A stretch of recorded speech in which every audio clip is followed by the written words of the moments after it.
अरिहन्तारम् नमो सिद्धाणं नमो वायरियाणं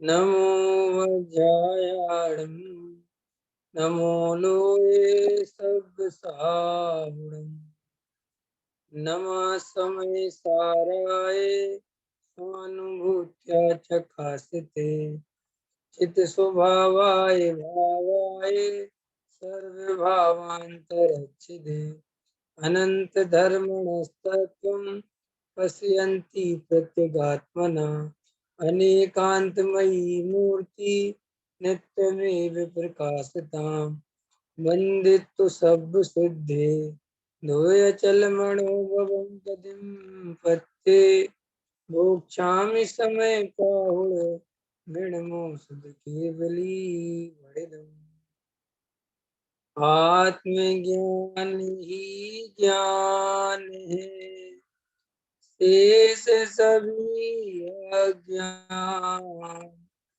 विश्व शांति का मूल है वीतराग विज्ञान वीतराग विज्ञान ही तीन लोक में सार वीतराग विज्ञान का घर घर हो प्रसार। धर्म की रुचि वाले जीव सर्वप्रथम क्या करते हैं, क्या करना चाहिए, ये अपनी चर्चा चल रही है। धर्म की रुचि वाले को सर्वप्रथम क्या करना चाहिए, इसमें अपन ने देखो पढ़ा था, लेकिन बीच में गैप हुआ है, तो अपन उसको दोबारा से एक बार रिवाइज कर लेते हैं। बहुत मार्मिक है, बहुत ही प्रकरण सुंदर है, ये समझने लायक है, क्योंकि वास्तव में आत्मा के स्वरूप को समझना और आत्मा के अनुभव के प्रति पुरुषार्थ करना ये बहुत दुर्लभ है। इसमें देखो गुरुदेव क्या कहते हैं, धर्म प्राप्त करने के लिए सर्वप्रथम श्रुत ज्ञान का अवलंबन लेकर श्रवण मनन से ज्ञान स्वभावी आत्मा का ऐसा निश्चय करता है कि मैं एक ज्ञान स्वभावी हूँ। ज्ञान में ज्ञान के अतिरिक्त कुछ भी करने धरने का स्वभाव नहीं है। सबसे पहले ये समय सार जी में 17-18 नंबर की गाथा में 19 नंबर की गाथा में ये मूल आचार्य अमृतचंद देव की टीका की बात है, ये कि सर्वप्रथम जीव को क्या करना चाहिए। मूल गाथा है हेलमेना कुंद कुंद देव की, और उस पर टीका है अमृतचंद आचार्य देव की। उसमें यही बात लिखी है कि सबसे पहले अपनी आत्मा को पहचानना चाहिए। ज्ञान स्वभावी आत्मा हूँ, इसके अलावा कुछ नहीं हूँ, ये निर्णय करना चाहिए। माने ये मूल काम है, ये मैन बिल्कुल। इसके अलावा और कोई दूसरी बात है तो कोई पता नहीं, सब चलती आ रही है, चली आ रही है, लेकिन मूल बात है जिन जीवों को धर्म करना हो, सुखी होना हो, मोक्ष मार्ग में लगना हो, सम्यक दर्शन लेना हो, आत्मानुभव करना हो, जो सिद्ध बनना हो, निराज बनना हो, उन सब के लिए सबसे पहले आत्मा जानना चाहिए। ये बात कहते हैं गुरुदेव। और क्या कहते हैं, और देखो क्या कहते हैं, कहते हैं कि ज्ञान में ज्ञान के अतिरिक्त कुछ भी, ज्ञान में ज्ञान के अतिरिक्त कुछ भी करने धरने का स्वभाव नहीं है। ये निर्णय करना चाहिए कि मैं जानने देखने के अलावा कुछ दूसरा कार्य कर नहीं सकता। इससे क्या है कि ये जो अपने ऊपर भार रखा है ना करने धरने का, इस सारे जगत की चिंता चल रही है, घर गृहस्थी कौन चलाएगा, मुझे मकान बनाना है, दुकान बनाना है, पैसा कमाना है, बच्चों को पालना है, इस सब जीव के कर्तव्य चल रहा है। जबकि इसमें से एक कार्य भी जीव नहीं करता। जीव नहीं करता माने मैं नहीं करता, मैं जानने देखने के अलावा और कुछ करता ही नहीं हूँ। ये निर्णय करा रहे हैं गुरुदेव, कह रहे ये निर्णय करना चाहिए। इस प्रकार सत को समझने में जो समय जाता है वह भी अनंत काल में कभी नहीं किया गया अपूर्व अभ्यास है। अब देखो, ये जो अपन क्लास चल रही है, 9 से 10 प्रवचन सुन रहे हैं, इसको ऐसे समझा करो, ये जो अपन ने 24 घंटे मिले थे, उस 24 घंटे में अगर अपन ने अपूर्व काम माने इसके पहले नहीं किया, ऐसा अपूर्व काम इसके पहले नहीं किया। आप क्या सोचते हो, हमने पैसा नहीं कमाया? खूब कमाया। हमने घर गृहस्थी में नहीं रहे, खूब रहे। पत्नी, बच्चे, मकान, दुकान सब अनंत अनंत बार हुआ है, सब अनंत बार। लेकिन जो ये तत्व समझने की बात है, जो अपने स्वरूप की सुनने की बात है, ये बात गुरुदेव श्री कह रहे हैं कि तुम ऐसे समझा करो कि ये पहले हमने कभी किया ही नहीं, ये हम पहली दफे कर रहे हैं, पहली दफे आत्मा की बात सुन रहे हैं। ये बात हमें समझनी चाहिए, समझ में ना। पेज नंबर है 106, है ना। हमें सबसे पहले समझनी चाहिए, सबसे पहले।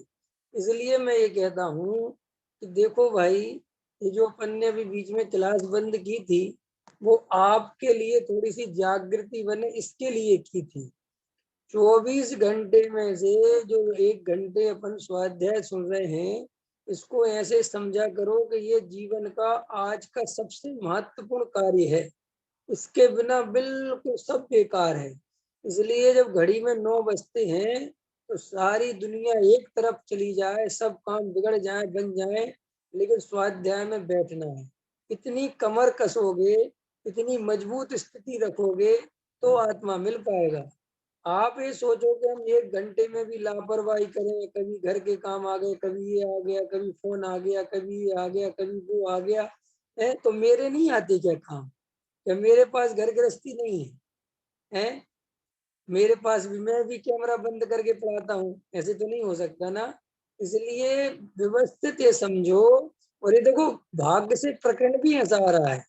गुरुदेव क्या कह रहे हैं कि अनंत काल में कभी नहीं किया। मुनि भले ही अनंत बार बन गए हो, सुन लो मेरी बात, मुनि अनंत बार बना, जीव शादी अनंत बार करी, घर मकान दुकान अनंत बार बने रहे, मरे उसमें अनंत बार, ये सब कुछ हुआ। जैसे जीव मरा जा रहा है, वर्तमान में सोच रहा कि पता नहीं पहली बार मिला, पहली बार नहीं मिला।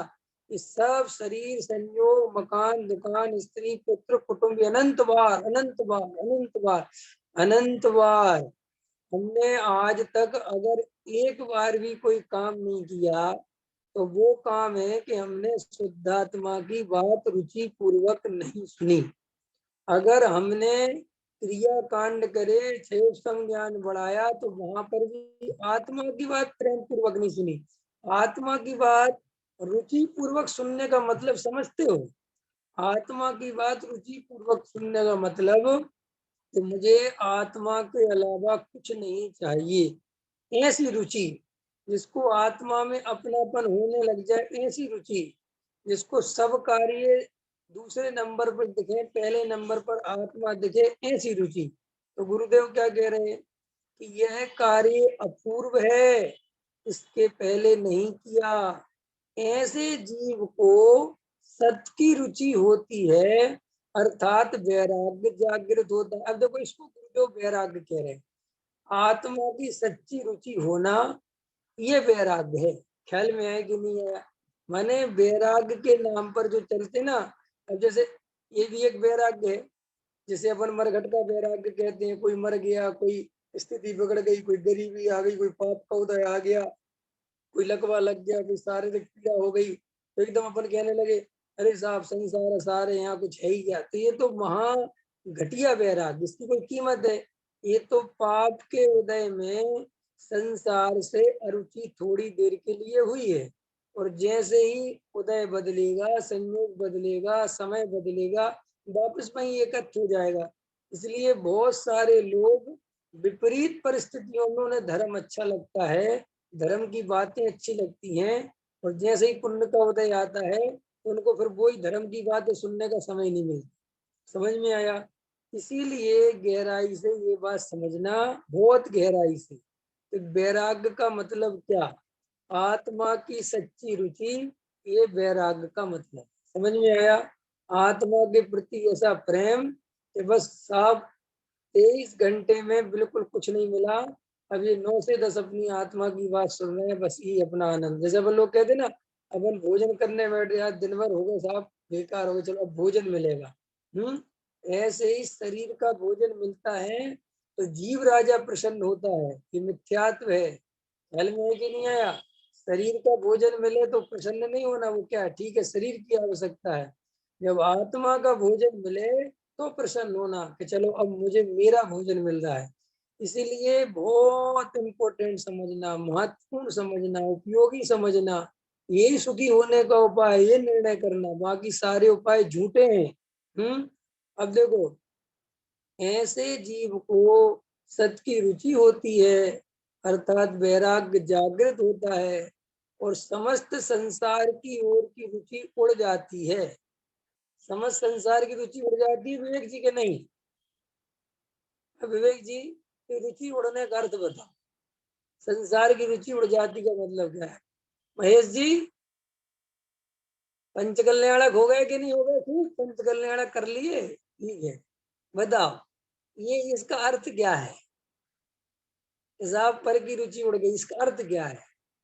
क्योंकि अब इसका अर्थ तो समझना पड़ेगा, क्योंकि इसका तर्क ये हो सकता है कि सब सम्यक दृष्टि 96 रानी या शादी विवाह घर गृहस्थी ये सब कुछ करता है, महल में रहता है, 6 खंड जीतने चला जाता है, तो पर की रुचि कैसे उड़ गई? और यहाँ तो कहते साहब उसे पर की रुचि उड़ गई। अभी पर की रुचि उड़ गई का अर्थ क्या है? पर की रुचि उड़ गई माने आत्मा एक नंबर पर आ गया। कितने नंबर पर आ गया? उसको इस जगत में सारभूत पदार्थ अपना शुद्धात्मा दिखता है। क्या दिखता है अनुरंजन जी, संजीव जी, क्या दिखता है? कि सारभूत मेरा अपना आत्मा है, माने मैं स्वयं हूँ, इसके अलावा कुछ नहीं है। अब देखो आगे की चर्चा। अब लेकिन उस आत्मा में वो टिक नहीं पाता, अपने स्वरूप में नहीं रह पाता, ये उसकी जुदी स्थिति है, ये मजबूरी है। वो चाहता तो आत्मा है, हृदय से तो उसे आत्मा ही पसंद है, लेकिन आत्मा नहीं मिल पाता तो करे क्या? कि आत्मा नहीं मिल पाता तो उसके एवज में फिर ये घर गृहस्थी मकान दुकान परिवार कुटुंब इन सबके बीच में रहता है। जैसे हम और आप क्या करते हैं, अपन चाहते तो अपने प्रिय को है, लेकिन अब अपना प्रिय नहीं है अपने पास, तो फिर अपन इधर उधर की चीजों में मन लगाते हैं ना, उन्हीं में खुश होने की कोशिश करते हैं ना, लेकिन हृदय तो अंदर से उसी को चाहता है जिसे चाहता है। तो इस तरीके से सम्यक दृष्टि को एक अपना स्वरूप ही चाहिए, लेकिन वो अंदर से देखता है कि आत्मा में स्थिरता हो नहीं पा रही, स्वरूप में रम नहीं पा रहा, पुरुषार्थहीनता चल रही है, ऐसा वो देखता है सब। तो उसको वो देखता है, लेकिन वो डिप्रेशन में नहीं जाता, वो घबराता नहीं है, वो जानता है कि आज नहीं तो कल मैं अपने स्वरूप में चला जाऊंगा। तो उसकी रुचि तो अपने स्वरूप में बनी रहती है, लेकिन स्वरूप में स्थिरता नहीं होती। इसी का नाम असंयम है, इसी का नाम अचारित्र है। ख्याल में आया? और मिथ्या दृष्टि का यही चारित्र मिथ्या चारित्र। क्यों? कि मिथ्या दृष्टि पर द्रव्य में भेद ज्ञान पूर्वक नहीं प्रवृत्ति करता, मिथ्या दृष्टि पर द्रव्य में अभेद ज्ञान पूर्वक प्रवृत्ति करता है। अभेद ज्ञान माने ये मेरा ही है, ये मैं ही हूँ, ये मेरी ही सत्ता है, मैं इसका स्वामी हूँ, ये सब मेरा है। इस तरीके से एकत्व के साथ जो राग है उसका नाम है मिथ्याचार्य। अब सम्यक दृष्टि किया जाओ। सम्यक दृष्टि को क्या निर्णय है श्रद्धा में? इस घर गृहस्थी से मेरा स्वरूप भिन्न है, इस शरीर से मैं न्यारा हूँ, ये मोह राग देश के परिणाम मेरा स्वरूप नहीं है। ख्याल में है ना? जैसे हमें जो समझ लो मजबूरी में सबके साथ मिलना पड़ता है, बात करनी पड़ती है, लेकिन उनमें हमारा एकत्व तो नहीं होता, लेकिन अब भाई रह रहे हैं समाज में तो सबसे मिलना पड़ता है। ऐसे ही श्री गुरु कहते हैं, सम्यक दृष्टि अंदर से जानता है कि मैं ये शरीर नहीं हूँ, मैं ये शरीर से भिन्न आत्मा हूँ, ये मोह राग देश के परिणाम मेरे नहीं है, स्त्री पुत्र कुटुंब परिवार संयोग है, ये उसको निर्णय है। लेकिन वो साथ में ये भी जानता है कि जो वर्तमान अवस्था है वह ऐसी है कि इस आत्मा का और शरीर का निमित्त नैमित्तिक संबंध घना है। शरीर को छोड़ के मैं कहीं नहीं जा सकता। ख्याल में आया कि घर गृहस्थी के बिना अभी मेरा जो है रहना मुश्किल है, कोई सब जानता है। तो वो उनमें भेद तो जानता है कि ये मेरा स्वरूप नहीं है, ये मेरे नहीं है, लेकिन उनके बिना नहीं रहा जाता, इसलिए उनमें प्रवृत्ति उसकी दिखाई देती है। इसीलिए उसका नाम मिथ्याचारित्र नहीं है, उसका नाम असंयम है। असंयम माने वेद ज्ञान पूर्वक जिसकी संयोगों में भोगों में प्रवृत्ति हो रही है, उसका नाम असंयम। और मिथ्याचारित्र किसका नाम है? जिसको पर द्रव्य में एकत्व ममत्व कर्तृत्व चल रहा है और उसके साथ जिसकी प्रवृत्ति हो रही है, उसका नाम मिथ्याचारित्र। तो देखो क्या कहते गुरुदेव, ये बात क्लियर हो गई कि भाई रुचि माने संसार की रुचि उड़ गई, माने संसार से एकत्व निकल गया। हमारे साथ क्या प्रॉब्लम है, हमें ऐसा लगता है कि साहब सम्यक दृष्टि का स्वरूप समझ में नहीं आता। एक तरफ तो सब जगह शास्त्रों में लिखा कि संसार से रुचि उड़ गई, और एक तरफ उसके राग देश अपने से ज्यादा दिखते हैं। तो राग देश ज्यादा दिखना या राग देश कम दिखना, ये संसार की रुचि का लक्षण नहीं है। रुचि श्रद्धा गुण की पर्याय है, अभिप्राय। वो कहते हैं कि साहब ये बताओ, राग देश हो रहे हैं, ये बिल्कुल अलग मैटर है। आपकी शरीर संयोग में एकत्व बुद्धि है क्या? आप शरीर हूं ऐसा मानते हो? आप ये राग देश मेरे हैं या मैं ये हूं ऐसा मानते हो क्या? अपने को मनुष्य मानते हो? अपने को स्त्री पुत्र वाला मानते हो?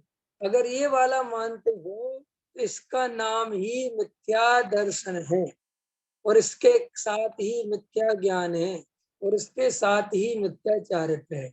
तो पर की रुचि उड़ गए, समझ गए? ये पर की रुचि।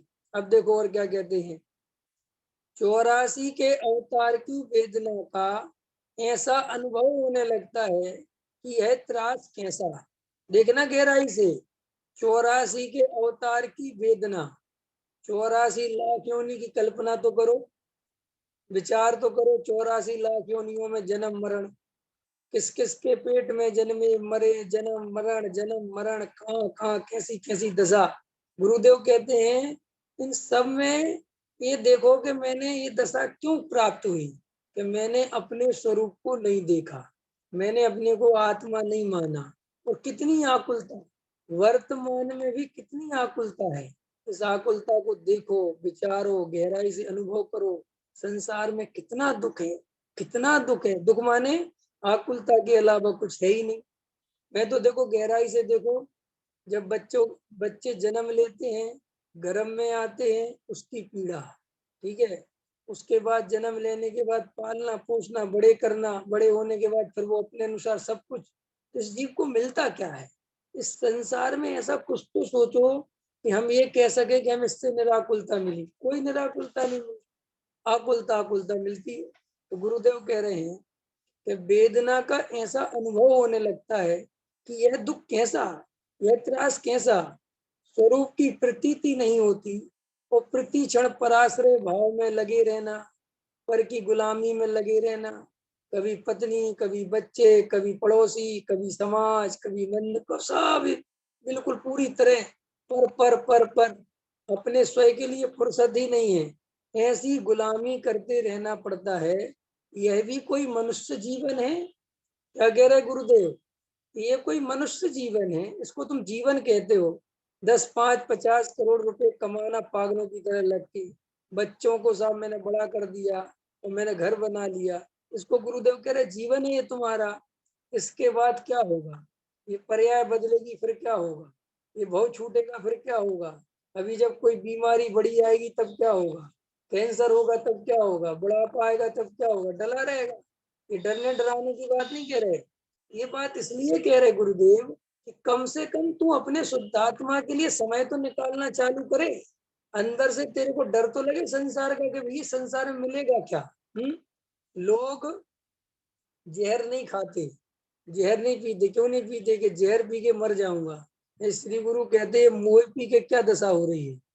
त्रियंच इत्यादि के दुखों की बात ही क्या, मनुष्य गति में इतना दुख बता रहे गुरुदेव। परंतु इस मानव का भी ऐसा दुखी जीवन, माने त्रियंच तो दुखी है ही, लेकिन जो दिन रात अपने स्वरूप को भूल रहे हैं, वे भी कोई त्रियंचों से कम दुखी नहीं है, और अंत में स्वरूप की प्रतीति के बिना असाध्य होकर मरता है। ये सब मैंने लिया था पिछले प्रवचन में। देखो बुढ़ापे में, अरे संसार में एक नजर डालो, जिनको आत्मा का ज्ञान नहीं है, जिनको स्वरूप पता नहीं है, देखो राजनेताओं को देखो, अभिनेताओं को देखो, जिनको देख के तुम समझते हो कि सुखी है, देखो उनकी तरफ, आप गहराई से देखो, है ना। अभी 2020 में, और 2020 की क्या, 21 19 सब में देखो ना, ये बड़े बड़े स्टार जिनकी चकाचौंध, जिनका लोग ऑटोग्राफ लेने के लिए आगे पीछे दौड़ते थे, कैसे मरते हैं। उनके जब बाद में वीडियो आते हैं तब देखो, और अपने गहराई से देखो। तुम्हें और हमें जितना आत्मा पता है ना, उतना ही आत्मा के बारे में सोचो कि यार मुझे आत्मा का अभी अंश पता है, तो मुझे इतनी निराकुलता चलती है।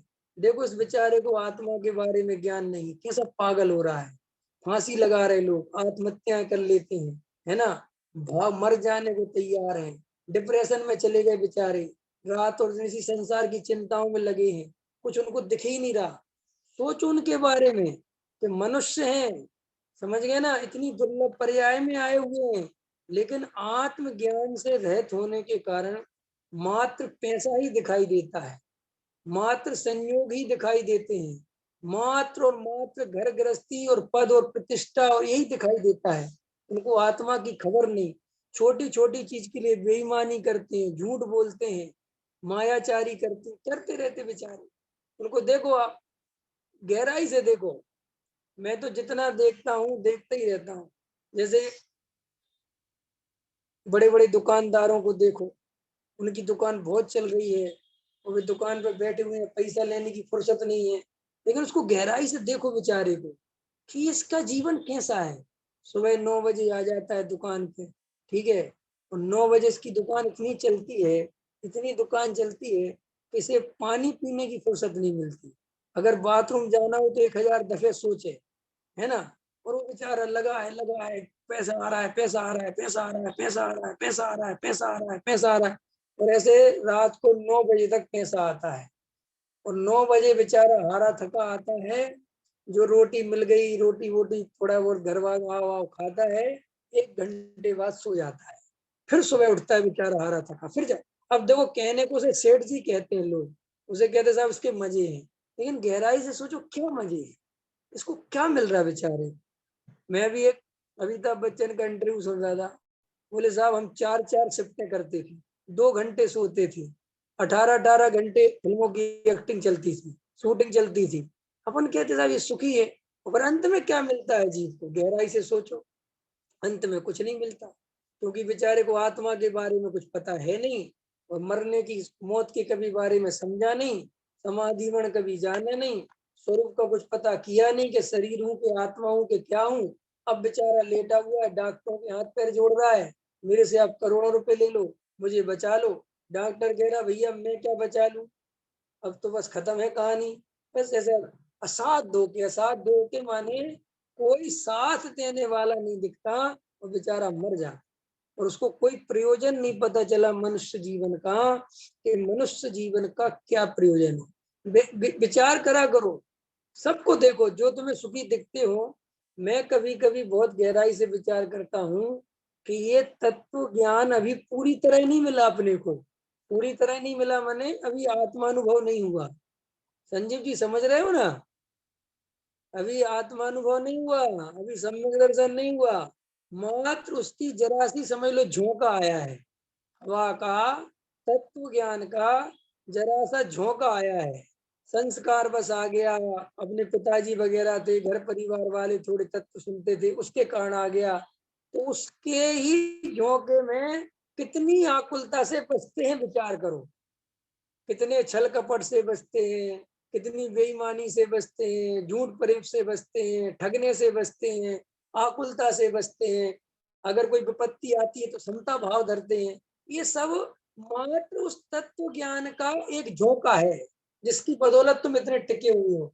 और सोचो बात, अगर उस तत्व ज्ञान में डुबकी लगा दे तो, उस आत्मा का अनुभव कर ले तो, वेद ज्ञान कर ले तो, सच्चा सम्यक दर्शन ले ले तो, वास्तव में जैसा वस्तु का स्वरूप बताया वैसी प्रतीति कर ले तो, जब उसका झोंका एक एक वो पढ़ते ना अपन भजन, जिसकी चर्चा इतनी सुंदर वो कितना सुंदर होगा।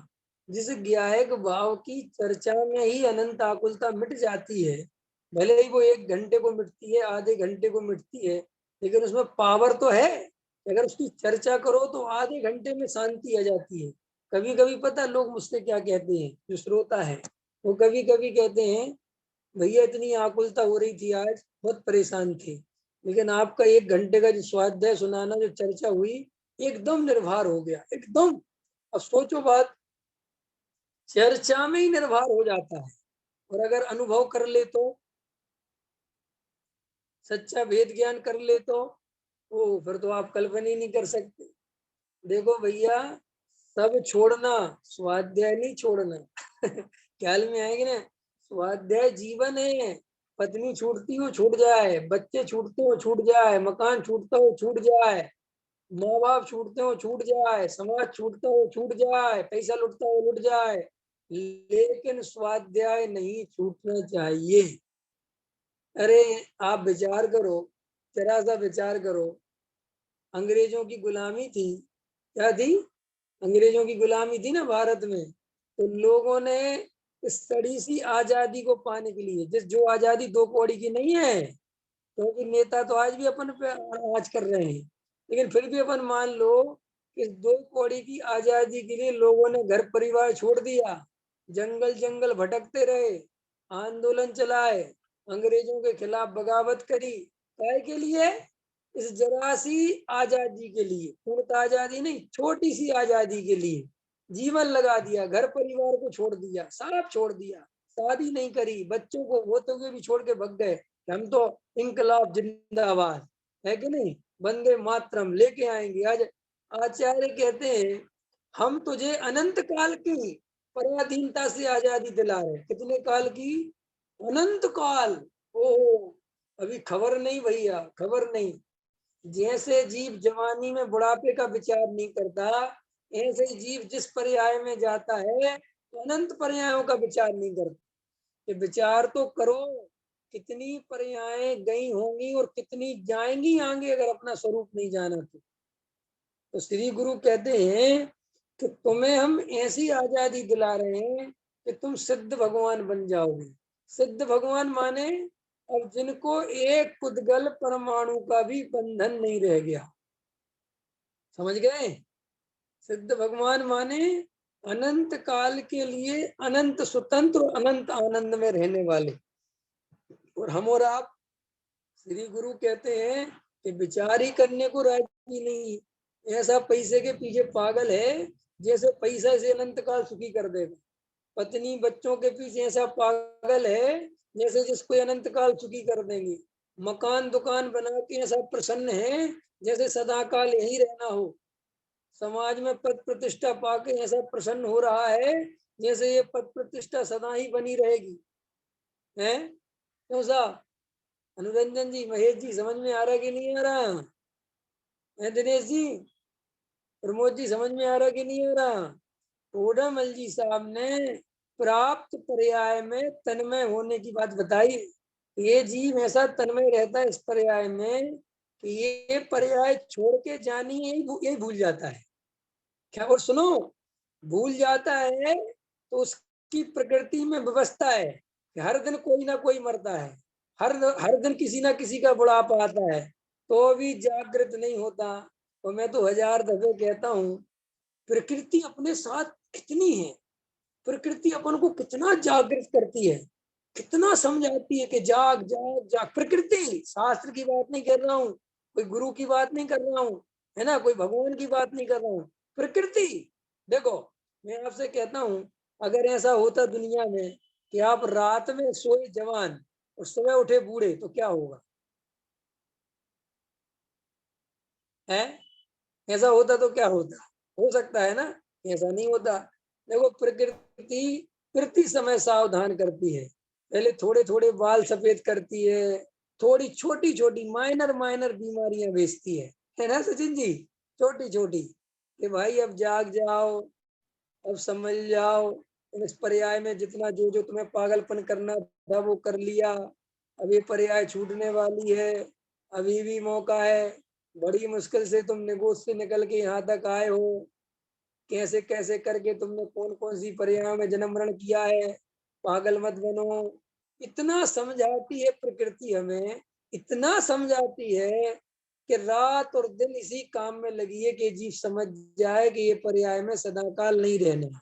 फिर भी देखो, मोह की शराब ऐसी पी रखी है, ऐसी पी रखी है, ऐसी पी रखी है कि समझाने समझाने पर भी समझ नहीं आता। जैसे संसार में जिसको शराब की लत लगी हुई है, उसे कोई समझदार पुरुष समझाता है कि शराब से देख तेरा क्या क्या छिन गया, तेरा घर बर्बाद हो गया, तू अपने मकान से किराए के मकान में आ गया, तेरी पत्नी मर गई, तेरे बच्चे की क्या हालत हो रही है। वो कहता है ये सब पता है, फिर भी शराब के बिना नहीं रह सकता। ख्याल में है कि नहीं है? ऐसे ही इस जीव को श्री गुरु समझाते हैं कि भाई तू देख मोह में तेरी क्या क्या दशा हो रही है, तू देख किस किस की गुलामी कर रहा है। सिद्धो जैसी ताकत लेके बैठा है, बना बनाया भगवान है, और रात और दिन पर द्रव्य की गुलामी, सबकी सुनता रहता है, सबके लिए समय देता रहता है, सब तुझे पागल बना के रखते हैं। बच्चे अपनी फरमाइशें पूरी करते हैं, करवाते हैं, पत्नी अपनी फरमाइशें बताती है, समाज वाले अपनी फरमाइशें बताते हैं, ग्राहक अपनी फरमाइशें बताते हैं, भाई अपनी बताते हैं। और सुन, तू सबकी फरमाइशें पूरी करता है तो अभी कर नहीं पाता सबकी, क्योंकि इतनी तो ताकत है नहीं कि सबकी फरमाइशें पूरी कर दो। उनमें से जिनकी रह जाती हैं वे तुझे गाली देते हैं, तो उनकी गाली भी सुनता है कि नहीं सुनता है? फिर भी श्री गुरु कहते इस जीव को अपने स्वरूप की महिमा नहीं आती। इसे ऐसा नहीं लगता कि भैया मुझे तो अपना भेद ज्ञान करना, चूल्हे में जाए संसार, कुछ नहीं रखा। क्या कहते गुरुदेव? असाध्य होकर मरता है। माने विचार करो भैया, ये पर्याय छूटने का समय आ जाएगा, और अगर भेद ज्ञान नहीं किया, आत्मानुभव नहीं किया, स्वरूप नहीं समझा, तो क्या कहोगे, क्या बताओगे? एक कहानी पढ़ रहा था मैं, छोटी सी, अच्छी कहानी है, लेकिन समझ लो कैसी है। एक बार एक आदमी धार्मिक था, गुरु था, समझ लो गुरु गुरु था वो, और वो पूजा पाठ करता था, 3 टाइम 4 टाइम मंदिर ही मंदिर, बहुत भक्ति करता था, ये करता था, वो करता, सब करता था। ख्याल में है कि नहीं? सब में सकर की भी यात्रा करके आया था 10 बार है। तो वो मन ही मन सोचता था कि मैं तो निश्चित ही मर के स्वर्ग जाऊंगा, ठीक है कि नहीं? और वो मरा तो स्वर्ग के दरवाजे पर रोक लिया गया। और स्वर्ग के दरवाजे पर रोक लिया गया तो उसने कहा कि मुझे क्यों रोका? उसने अपने ऊपर वाले देव ने कहा इनको नरक ले जाओ। उसने कहा साहब कोई गलती हो गई, आप समझ नहीं रहे मेरे बारे में, मैं तो बहुत धार्मिक आदमी हूँ। बोले तुम जितने धार्मिक आदमी हो, तुम इस सबका फायदा नीचे उठा के आ गए हो, इसलिए अब तुम्हारे लिए नरक जाना पड़ेगा। कैसे साहब? कि तुमने जितने पूजा पाठ करे, जितनी भक्ति करी, वो दूसरों को दिखाने के लिए करी, हृदय से नहीं करी। ख्याल में है कि नहीं? अंदर से नहीं करी, इसलिए भक्ति वो पूजा पाठ सब बेकार गया। और दूसरी बात, जो तुमने तीर्थ यात्राएं करी, उसका तुमने अभिमान किया कि मैंने इतनी तीर्थ यात्राएं कर ली, मैं इतने तीर्थ करके आया, इसलिए वो उसमें चला गया, इसलिए अब तुम्हारे पल्ले तो कुछ नहीं बचा, तो नरक जाना पड़ेगा।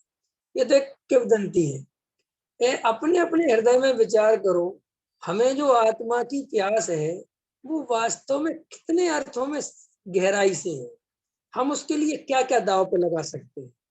हम देखो, और उसका देखो, आपको कहीं ना कहीं तो समझना पड़ेगा कि आप दाव पे क्या लगा सकते हो। जैसे सुभाष चंद्र बोस ने कहा तुम मुझे खून दो मैं तुम्हें आजादी दूं। समझ में आया ना? तो इसका अर्थ क्या था पता है आपको? तुम मुझे खून दो मैं तुम्हें आजादी दूं, इसका अर्थ क्या था विवेक जी, सिखा जी? इसका अर्थ क्या था? तुम मुझे खून दो मैं तुम्हें आजादी दूंगा। इसका अर्थ था कि तुम मरने के लिए तैयार हो, दुनिया घर गृहस्थी सब छोड़ने को तैयार हो, गर्दन अभी कटती हो इसके लिए भी तैयार हो, तो तुम मेरी सेना में भर्ती हो सकते। ख्याल में आया कि नहीं आया? इस इतना सब कुछ कुर्बानी देके मैं तुम्हें आजादी दिलवा सकता हूँ, समझना मेरी बात। अपने से तो अपने आचार्य भगवान अनंत काल की आजादी दिलवाने की बात कर रहे हैं, और बदले में तुमसे कुछ नहीं मांग रहे। वे तो बदले में कह रहे हैं कि तड़प प्राणों प्यासे प्राणों से इस आत्मा की बात सुनो। अब उसमें से हम विचार करें कि हम 24 घंटे में से 1 घंटा निर्भर होके नहीं बैठ सकते, निर्विकल्प होके नहीं बैठ सकते, तो कैसे चलेगा? अभी हमारी कल एक विद्वान से चर्चा हो रही थी, तो मैं तुम्हें इसलिए बता रहा हूँ कि तुम्हें समझनी पड़ेगी क्या कीमत है इसकी। तो कल हमारे एक विद्वान से चर्चा हो रही थी, तो मैंने कहा साहब और क्या हाल है? तो मैंने कहा आजकल क्लास नहीं। बोले साहब हमने ऑनलाइन क्लास लेना बंद कर दिया। तो हमने कहा ऑनलाइन क्लास लेना बंद कर दिया, क्यों, क्या हुआ? तो उसने एक उदाहरण दिया। हमारे मित्र हैं, उनने कहा कि देखो एक बहुत बड़ा कोई थिएटर में काम करने वाला एक्टर है, और उसको फिल्मों के ऑफर मिले। काहे के ऑफर मिले? थिएटर समझ गए ना, थिएटर अलग चीज होती है, जो रविंद्र मंच वगैरह होते थिएटर, जहाँ पे आपको जाके वो स्टेज शो होते हैं उसको थिएटर में। तो थिएटर में क्या रूल्स होते हैं कि आप वहाँ पॉपकॉर्न नहीं खा सकते, आप वहाँ फोन पे बात नहीं कर सकते, आपको शांति से बैठ के देखना पड़ेगा, ठीक है? और आप ये जो फिल्में जहाँ लगती हैं वहां पर कुछ भी खाओ पियो बातें करो, किसी कोई मतलब नहीं है। तो उस एक्टर से कहा कि आप फिल्मों में काम क्यों नहीं करते? तो उसने कहा कि मैं इतना गया गुजरा अभिनय नहीं करना चाहता कि मैं स्टेज पे अभिनय करूं और लोग पॉपकॉर्न खा रहे हैं और अपनी बातें कर रहे हैं और मैं अभिनय कर रहा हूँ। अंतर समझ में आया? ख्याल में आया? मैं तो जीवंत रहना चाहता हूँ कि मैं अभिनय करूं तो लोग उतनी ही सावधानी से सुने जितनी सावधानी से मैं जीवंत वो कर रहा हूँ अभिनय। तो ये उदाहरण कई बात बताई उन्होंने। तो उन्होंने कहा कि ऑनलाइन में क्या हो रहा है भाई साहब, कि जब ये लॉकडाउन लगा तो ऑनलाइन मजबूरी थी, ठीक है ना, और ऑनलाइन में अपन को स्वाध्याय करना पड़ा। अब धीरे धीरे साल भर में लोगों को बहुत सुविधा लगने लगी, घर में ही बैठ के मिल जाता है, आने जाने का टाइम भी बच जाता है, और जैसा मन करे वैसे बैठो, जैसा मन करे सुनो और नहीं भी सुनो, चलने दो, उपस्थिति दर्ज हो रही है, नहीं समझे आप? और कभी माने, क्योंकि अब इतना तो कोई देख नहीं रहा। तो अब इसका फल ये आया, इसका रिजल्ट ये आया ऑनलाइन का, कि लोग अपने अपने कैमरे बंद करे हैं, कोई लेटा हुआ है, कुछ है, कोई कुछ कर रहा है, चल रहा है। माने समझ लो उसका एक प्रकार से जो कीमत आनी चाहिए, जो प्यास होनी चाहिए, जो सावधानी होनी चाहिए, वो सब एक तरफ हो गई। इसलिए बोले साहब हमने तो बंद कर दिया, ठीक है। अब मैं आपसे ये कहना चाहता हूँ कि दो बातें होती हैं, कोई भी काम होता है उसमें या तो माइनस प्लस तो होते ही होते हैं, लेकिन ये हमारे ऊपर डिपेंड करता है कि हम उसका यूज कैसे करते हैं। डॉक्टर साहब हमेशा एक बात कहते हैं, दुनिया में कोई भी चीज अच्छी बुरी नहीं होती। अगर ये मोबाइल है, अगर इसका सदुपयोग करो तो इससे बढ़िया कोई चीज नहीं है। इंटरनेट है, इसका सदुपयोग करो, इससे तो बढ़िया कोई चीज नहीं है। और दुरुपयोग करो तो इससे बुरी कोई चीज नहीं है। तो मैं ये कहना चाहता हूँ इसके माध्यम से कि ये जो अपन को ऑनलाइन, जैसे अब मान के चलो मैं ऑफलाइन स्वाध्याय कर दूं चालू, और मैं भीम गली में स्वाध्याय लेने लगूं, तो भीम गली में मैं स्वाध्याय लूंगा तो 100% है कि वहां पे जो हमारे लोकल भाई हैं दो चार वो बैठेंगे, बाकी के लोग रह जाएंगे। अब मैं ये सोचता हूँ कि इस माध्यम से कम सब लोग दूर दूर तक सुन लेते हैं। तो अब इतना अपन चाहते हैं गहराई से कि मैं ऐसे श्रोता नहीं चाहता कि अपना कैमरा बंद है और वे कहीं सुन रहे हैं या नहीं सुन रहे, अथवा कैमरा बंद भी है तो कोई बड़ी बात नहीं है, लेकिन बहुत बहुमान से तत्व को सुनेंगे तो तत्व प्रवेश करेगा। प्रमाद में सुनेंगे, है ना, लेटे लेटे सुनेंगे, नहीं सुन रहे हैं, चल रहा है, आधा अधूरा सुन रहे हैं, तो कोई काम नहीं आए। देखो भाई, 1 घंटे ऐसे मत सोचा करो कि हम घर में बैठे हैं, और 1 घंटा ऐसे मोबाइल मत समझा करो। 1 घंटा इस मोबाइल को समझा करो कि वक्ता सामने बैठा हुआ है और हम जनवाणी सुन रहे हैं।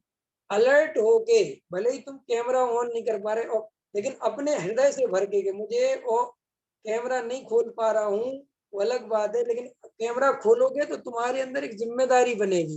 लेकिन किसी की मजबूरी हो नहीं खोल, तो अभी इतने हृदय से सुनो तो तत्व ज्ञान का लाभ होगा, वरना नहीं होगा। ये मैं अपने लिए नहीं कह रहा हूँ, मुझे तो कोई बात नहीं, 4 सुन रहे तो सुना ही रहे, 6 सुन रहे तो सुना ही रहे हैं। लेकिन अगर आपको वास्तविक लाभ लेना है तो बहुमान से तत्व को ग्रहण करने की आदत डालो। ऑनलाइन को गलत उपयोग मत करो, दुरुपयोग मत करो, वरना कुछ नहीं है। देखो सीधी सी बात है, जिसका जैसा अभिप्राय होगा उसके वैसा फल लगेगा। इसलिए तत्व को बहुत बहुवान से गंभीरता से सुनना और हृदय से सुनना। ये सारी चर्चा इसलिए चल रही है कि रुचि से सुनना। रुचि माने सब कुछ एक तरफ और अपना शुद्ध आत्मा एक तरफ। अब अगर 9 से 10 हो गए तो किसी का फोन आए नहीं सुनना, अब किसी की बात नहीं सुनना, बंद, खत्म, बहुत गहराई से। अब कोई घर में चेंचो बंद, हमें नहीं, किसी की नहीं सुनना। तो इस तरीके से जब अपन बढ़िया से बैठेंगे निर्णय से, तो गारंटी से कुछ तत्व ग्रहण होगा। तो अपन ने इतनी चर्चा करी कि अभी विचार करो कि अपन को तत्व का अंश मिला और इतनी निराकुलता है। अगर अपन को पूर्ण तत्व ज्ञान मिल जाए, आत्मा का अनुभव हो जाए, सच्चा भेद ज्ञान हो जाए, जिन जीवों को सच्चा भेद ज्ञान हो रहा है वो तो जानते हैं कि कितना आनंद है। लेकिन जिन जीवों को अभी तत्व की थोड़ी थोड़ी झलकें मिल रही हैं, थोड़ी थोड़ी बात समझ में आ रही है, वे सोचो कि यार कितनी शांति है इस तत्व में, कितनी निराकुलता है। तो फिर आप संसारी जीवों की तरफ देखो। देखो, याद रखो, सुखी होने का उपाय निराकुलता है। सुखी होने का उपाय पैसा पद प्रतिष्ठा नहीं है। क्या कहा मैंने? सुखी होने का उपाय निराकुलता है। सुखी होने का सच्चा लक्षण निराकुलता है। पद प्रतिष्ठा मान पैसा नहीं है। देखो भैया, तुम्हें अगर ऐसा लगता है, अंदर से कहीं ना कहीं लगता है कि साहब ये नेता वगैरह या जो भी अभिनेता, इनको देखो गहराई से, थोड़ा चश्मा खोल के देखो कैसे हैं लोग, क्या कर रहे हैं बेचारे। अभी मोदी जी का क्या हाल है, लगे हैं बंगाल चुनाव, चलो बोलो झूठ फरेब, इधर से उधर, वो बे लोग इन पे आरोप लगाएंगे, ये लोग इन पे आरोप लगाएंगे। ऐसे लोगों को तुम सुखी समझते हो? तुम्हें लगता है ये लोग सुखी हैं बेचारे? हैं? रात और दिन झूठ इधर से उधर करो, कुछ का कुछ बोलो, इसको खरीदो उसको बेचो, वहां की सुनो यहाँ की सुनो, सब चिंता एक साथ चल रही, इनको अपन सुखी समझते? बताओ इससे ज्यादा मिथ्या दर्शन क्या होगा? जो महा दुख और महा आकुलता में जी रहे हैं, वे जरा से गाड़ियों में निकलते हैं, जरा से उनके पीछे लोग घूमते हैं, हमें लगता है सुखी है। लेकिन आपको पता है, उस गाड़ी में बैठने के लिए और आगे पीछे लोगों को घुमाने के लिए कितनी दुनिया भर की पाप करने पड़ते हैं, आकुलता झेलनी पड़ती है, मौत को दाव, जिंदगी को दाव पे लगाना पड़ता है, उतनी उतने क्षण के लिए। सोचो बात। इसलिए भाई, हम और आप इतने सुखी हैं अगर तत्व ज्ञान अपने पास है, कि अपने से ज्यादा कोई दूसरा सुखी नहीं है। सुख की परिभाषा नोट करो। तत्व ज्ञान जिनके पास है केवल वे ही सुखी जीव हैं। तत्व ज्ञान से रहित तीन काल में कोई भी जीव कभी भी कहीं भी सुखी नहीं हो सकता। ये ऊपर ऊपर नहीं बोलना, ये हृदय में रखना, ये हृदय में समझना, निर्णय करना, श्रद्धा में रखना। इसके बिना कोई सुखी हो ही नहीं सकता है। क्यों भैया?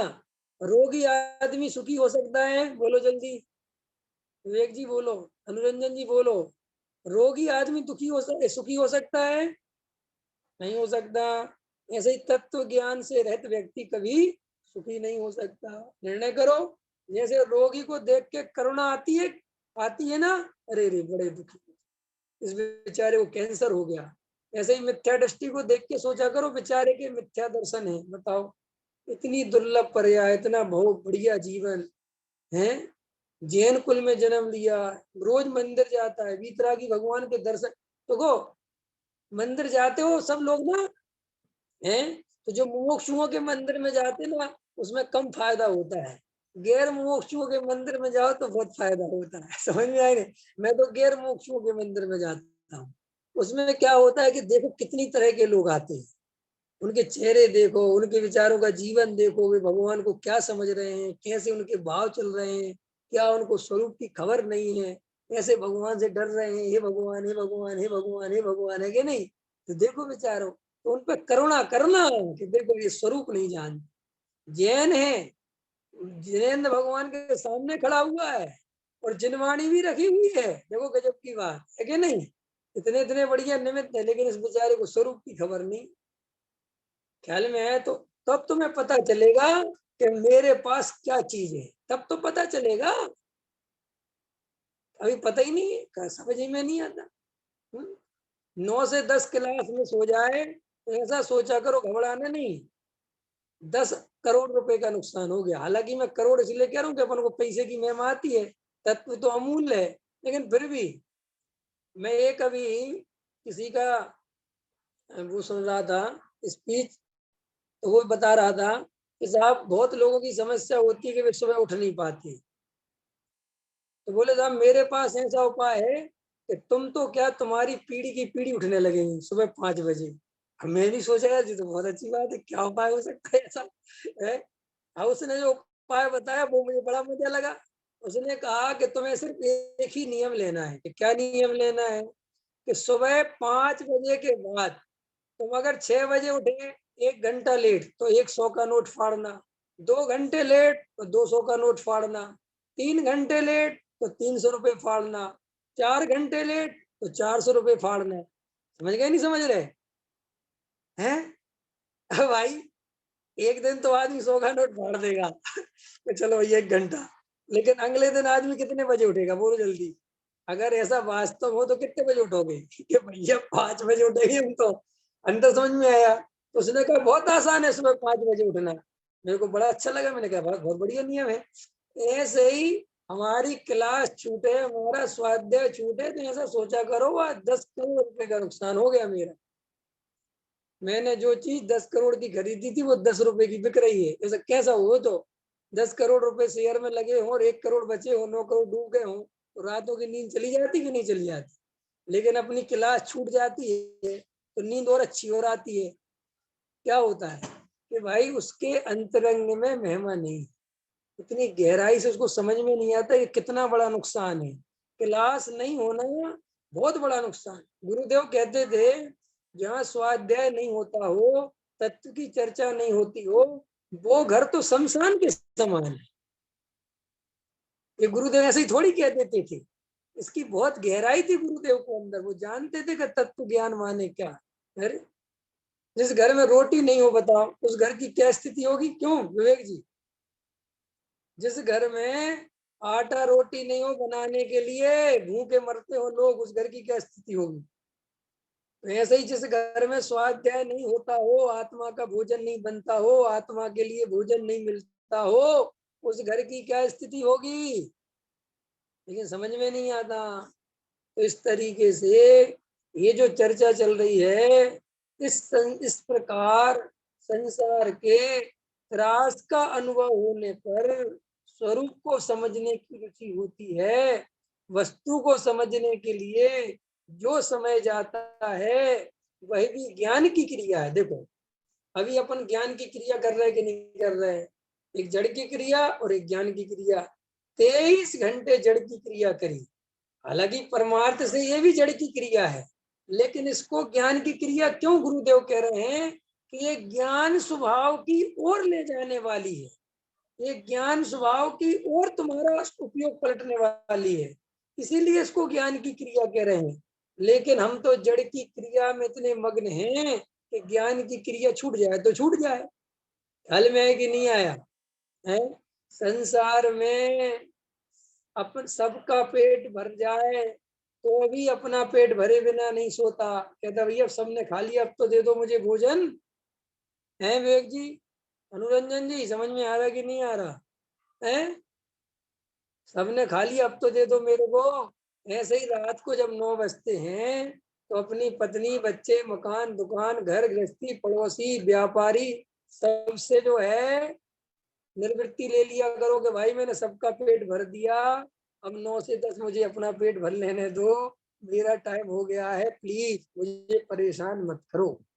ख्याल में है कि नहीं आया? इसलिए गहराई से समझना चाहिए। तो इस तरीके से आज तो अपनी क्लास इसी इस पेरा भी ऐसे ही था और आज अपन को इसी तरीके की बात भी आनी थी। सभी लोग अब आगे से ध्यान रखें, विशेष तौर पर गंभीरता से जिम्मेदारी से क्लास चलानी हो तो भैया बहुत रुचि पूर्वक देखो, हमें वो वाली ऑनलाइन क्लास नहीं चलानी है कि श्रोता सो रहे हैं, कैमरे खुले हैं नहीं खुले हैं, कोई कहीं बैठा है सुन रहे हैं नहीं सुन रहे हैं, भोजन बना रहे हैं, ये नहीं करना अपन को तो 9 से 10 ये स्वाध्याय भवन, और मैं तो कहता हूँ हाथ पैर के धो के बैठा करो शांति। अपन तो स्वाध्याय भवन में बैठ गए भैया, अपन को कुछ नहीं करना। तो इस तरीके से इतनी गंभीरता से सुनोगे तो जब तक सांस चलेगी तब तक क्लास चलेगी। समझ गए नहीं मेरी बात? और अगर गंभीरता से नहीं सुनोगे, नहीं समझोगे, रिस्पॉन्स सही नहीं रहेगा, ये सांस तो चलेगी लेकिन क्लास नहीं चलेगी। ठीक है कि नहीं? इसलिए आपको क्लास अगर सुननी है, समझनी है, तो आज जितने लोग सुन रहे हैं, कितने लोग सुन रहे हैं? 14 लोग सुन रहे हैं। इतनी ही गंभीरता से 14-15 लोग अपनी जिम्मेदारी से सुने। और अगर कोई नहीं आ रहा है तो भाई कारण भेज दे मेरे को, मैसेज भेज दे, भाई मेरी मजबूरी है, ताकि मुझे लगे कि आप गंभीर हो उस चीज के लिए। अंतर समझ में आया? अभी का समय हो गया। सहजानंद